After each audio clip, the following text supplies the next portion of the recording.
Nararamdaman ho ba natin from time to time na pagka sumusweldo tayo, makalipas ang ilang araw, parang kayo na, hindi mo na mahagilap.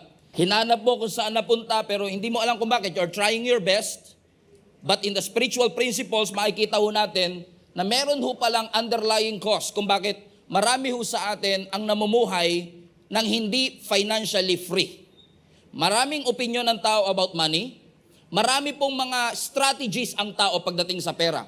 But God has laid out an effective and timeless principle in His Word na kailangan lamang po nating lakaran at once nilakaran natin, ito ay magiging totoo sa ating buhay. Kailangan lang po, katulad na itinuturo ng Scripture, we have to live generously. Because ang antidote po, ang gamot sa greediness, generosity.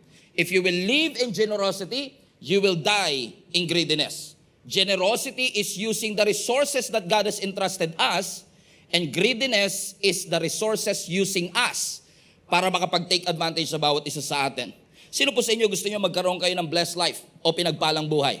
Nakatulad ng sinasabi ng Scripture sa John chapter 10 verse 10, Jesus came here, ang ating Panginoong Yesus ay bumaba mula sa langit, amen, to bring us life, para magatid ng buhay. Buhay na masagana. So God is not against an abundant life. But a blessed wallet is not a blessed life. Hindi porket mataba ang ating bulsa, mataba ang ating wallet, guaranteed po ito na tayo ay lumalakad sa pinagpalang buhay na ipinangako ng Panginoon. Marami lang po sa atin siguro nagpupurso ng maling concept ng success. Inalaw po natin ang pop culture na mag-create ng image sa ating ulo kung ano ba talaga ang ibig sabihin kapag ang isang tao ay successful.